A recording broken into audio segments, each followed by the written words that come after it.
Hi, my name is Shalom Feinberg. I'm an Associate Clinical Professor of Psychiatry at the Albert Einstein College of Medicine, Montefiore Medical Center, a founding board member of NEFESH International, and an outpatient psychiatric practice. I would like to thank Lifeline and Rabbi Dr. David Fox for the opportunity to speak with you today for a few minutes. The title of my talk is, How Do I Know If I Should Consult with a Psychiatrist as I Cope with the COVID-19 Stresses? What I would like to do in this time is to give you a sense of when a psychiatric referral may be indicated in these days of COVID-19. Though, of course, a good deal of what I'm going to say is not unique or specific to this pandemic time.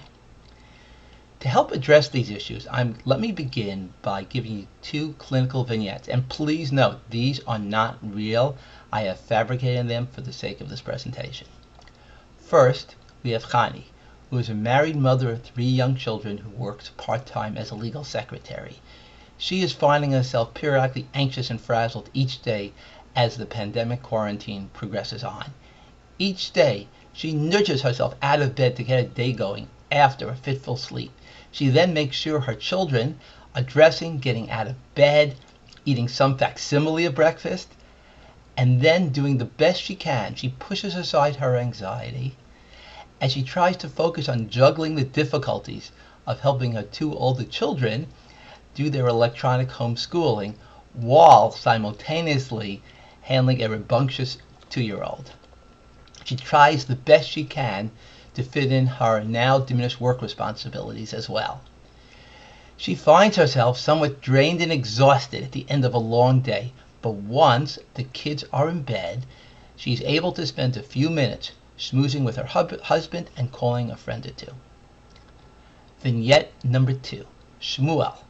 Shmuel is a man in his 40s who, in the context of COVID-19, is trying to manage his accounting business from home, as well as assist his wife with their children.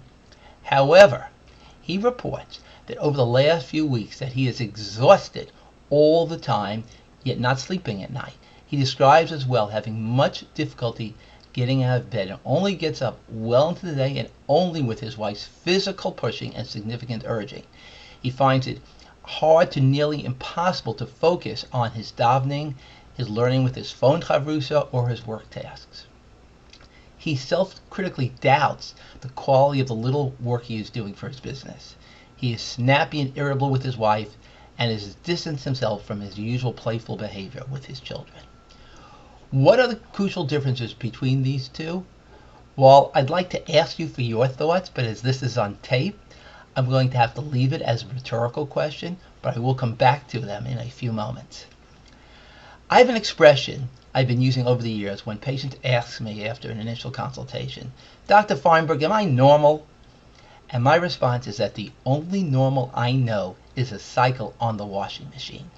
The way I see it, who is normal? We all struggle with uncomfortable feelings and issues of all sorts, and that was before COVID-19.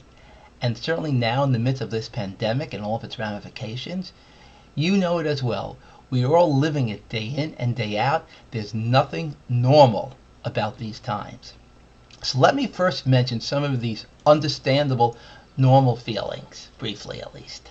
It's not unusual at all to have experienced some changes in one's sleep these days, be it trouble falling asleep or staying asleep, or having some worrying or some nervousness, as unfortunately there are real unknowns out there.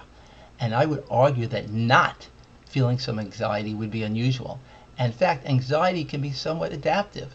For example, anxiety may help one maintain an appropriate level of caution. Furthermore, people are feeling scared these days, but being scared also has adaptive value. For example, if someone is afraid of something, one will take appropriate safety precautions. For instance, in this day and age, hopefully one is doing that, taking the appropriate safety precautions around this health crisis. Additionally, frustration and stress are to be expected as a rule, not the exception these days. One can certainly feel some sadness for a number of reasons. One of these at this time is that we all have unfortunately experienced a great deal of tragedy and loss. One may feel appropriately sad as we grieve and mourn these losses. Similarly, it's not unusual to be somewhat preoccupied with the issues or the news of the day, or to feel some relative isolation or some loneliness as one's not doing their usual work, going to shul, yeshiva, shul, etc. We are all impacted. No one is maintaining their previous daily structure, but hopefully we are trying to maintain some type of structure, some sort of routine. As I'm sure prior speakers in this series have addressed, there are many things one can do to deal with these feelings that I've outlined here briefly. And one can do these things before necessarily seeing a mental health professional. One can work to maintain regular sleep patterns, regular exercise, regular structure. One can reach out and regularly connect with people. One can create activities to fill one's time, particularly if one isn't working. And certainly seeking out a therapist is certainly appropriate if on one's own these measures by themselves are not working. Having said all that, what are the red flags to alert one that he or she needs to seek out a psychiatrist? There are a few basic criteria that a psychiatrist uses to evaluate the significance of a clinical situation. They are first the types of difficulty someone is having, but equally the severity and the duration of these difficulties. So let's get back to Chani and Shmuel to try to explain this and elaborate on this somewhat. It's one thing if one is having some trouble getting out of bed in the morning, thinking about how the day is going to play out, but then in fact does get up and does do what they have to do, as Chani in this vignette did. But in comparison, Shmuel really could not get up without significant help. In terms of the issue of the duration, how long these difficulties have been going on, we are all entitled to have a bad hair day or two. And these days in particular, as many of us are not getting haircuts, we have more hair to have these days with.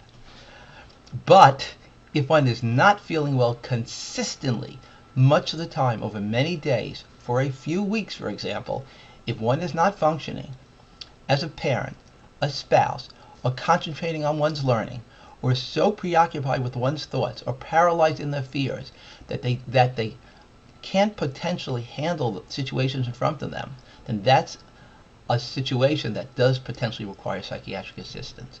And that describes Shmuel and not Chani. Similarly, if the sadness is so overwhelming and someone is filled with despair, hopelessness, guilt, is frequently tearful with little reason, or trouble enjoying many of the usual pleasures, there is a loss of appetite as well, that requires psychiatric evaluation. And just to clarify, I would parenthetically add that, as many of you I suspect know, a complete loss of smell and taste is a possible COVID-19 symptom, but in that instance it doesn't come with the significant mood symptoms that I've been describing here. One looks at the total clinical picture. So Shmuel in my vignette has these sorts of symptoms. Chani does not. And while she is certainly frustrated, but she's not totally falling apart, and that tells us something. Shmuel does appear to require psychiatric evaluation. Chani does not. But let me further also amplify on these red flags in other ways. I mentioned before about feeling appropriately sad and mourning the loss of people we loved and cared about. But if that grief becomes so overwhelming inside that one can't distract oneself from those thoughts, or is so overwhelmed with guilt related to that person, if one isn't sleeping very much at all, if one is crying incessantly, it is potentially a reason to seek out help. If one watches or listens or reads the news during the day on occasion in limited dose, that is understandable. But in comparison, if someone is so preoccupied with the news that they cannot focus on their other daily tasks because of this obsessive focus on collecting every single piece of possible information about the present situation, that is a warning indicator to me as well. We need to be handling, albeit imperfectly, our day-to-day decisions in our lives and having some measure of social relationships. But if that is not happening and one is completely isolating, even though there are clearly people to reach out to, one has to be concerned about that. Now, it's not unusual for one to have thoughts in passing about the meaning of one's life and even the value of one's life, particularly when stressed, as in these times. But if those thoughts become so persistent and overwhelming that one is unable to think of other things, then that is a warning sign as well that it's time to seek out help. And while I mentioned feeling anxious is to be expected at this time, However, if one observes in their loved ones that they are becoming overtly agitated or threatening or violent in any form, that is something to seek out help for. In the same vein, if one is potentially hurting themselves or threatening to do that, or potentially putting their lives in danger in any way, shape, or form, that's an indicator to seek out help and potentially an emergency requiring calling Hatzalah, rather than waiting for a psychiatric consultation appointment. Now, switching gears a tad, in this unique COVID-19 day and age, many states in the United States have ruled that liquor stores are essential businesses. I think that having an occasional drink, and I mean a truly occasional drink, is not the end of the world. But of course, that's only if one has no substance abuse history. But on the other hand, if one is seeing themselves or a loved one significantly increasing their alcohol use, or for that matter, inappropriately using any prescription or non-prescription drug or medication that has abuse potential, one should seek out help from an appropriate professional, such as a psychiatrist. COVID-19 may present with many different medical symptoms, and sometimes one might be concerned they have it, and on the basis of having certain physical symptoms. Usually, assurance or evaluation from a medical professional will suffice, and that is not necessarily a psychiatric problem. Keep in mind as well that we all have aches and pains and kvetches, and we all have assorted irregularities in our body that are transient and are benign. But in contrast, if one becomes preoccupied with these physical ailments and concerns and so overwhelmed with these fears that one really can't focus elsewhere and they lack a physical basis, then that's a reason to seek out as well psychiatric assistance. People coming out of quarantine feel a sense of relief. I've been hearing and seeing this. But others I have seen are still so overwhelmed with their physical status that they are paralyzed with these fears. That is a red flag to seek out psychiatric help. Now, while my discussion has primarily focused towards parents and adults, because that's who I treat, these issues may apply to one's children as well. My child psychiatric colleagues tell me that they are seeing anxiety, depression, somatic symptoms for similar reasons in their population of pediatric patients. Now, the possible medications prescribed by a psychiatrist are based on the nature and severity of the symptoms and the level of impact these symptoms have on someone's day-to-day functioning. Some medications may be more directed towards helping manage a short-term symptoms, such as difficulty sleeping, or at other times a psychiatrist might recommend more ongoing medication, perhaps for a number of months, and that's a collaborative decision between one's doctor and oneself. Now, I know it can be a sensitive issue, recommending that someone seeks out a psychiatric consultation in our community. It may seem kind of scary and kind of overwhelming for some. And there are a variety of fears around seeking out psychiatric help, such as, what does it say about me? Am I crazy? Am I meshuggah? What will it do for the shidduch potential of myself or a family member? Or, oh my gosh, will I need to be on medicine forever if I take medicine now? While I know that the fear of being stigmatized, of seeking out mental health care, and particularly seeing a psychiatrist, deserves a lecture unto itself, but I would really urge you at this moment, despite whatever the concerns are, that if you or a spouse or child of yours is having difficulties, as I've been describing, please don't let this situation become so problematic that like a snowball rolling downhill, it just builds and builds on itself, perhaps making it even harder to treat. There is no mitzvah to suffer. Consider not just the impact it has on oneself, but the impact your suffering has on your family. We all need help, and sometimes that help can come from a mental health professional such as a psychiatrist.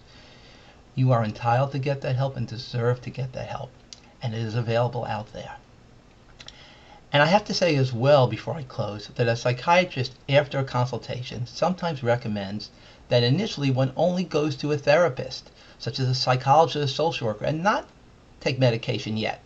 Or at other times, a psychiatrist may recommend that seeing a therapist concurrently with psychiatric medication. That's again a collaborative decision between the two of you. So, in closing, I greatly appreciate this opportunity that Chai Lifeline has given me. I hope I've given you some clarification on these issues. May HaKadosh Baruch Hu give us all health, strength, and patience, and those of us who need in Klal Yisrael a full refuah shalema. Thank you. Thank you very much for a fine presentation. This is Rabbi Dr. David Fox of Chai Lifeline's Crisis Intervention, Trauma, and Bereavement Department. Please feel free at any time to access our crisis hotline at 1-855-3-CRISIS, and you may also email us at crisis@chailifeline.org. Looking forward to providing you with another installment in our ongoing series entitled Going Through It and Growing Through It.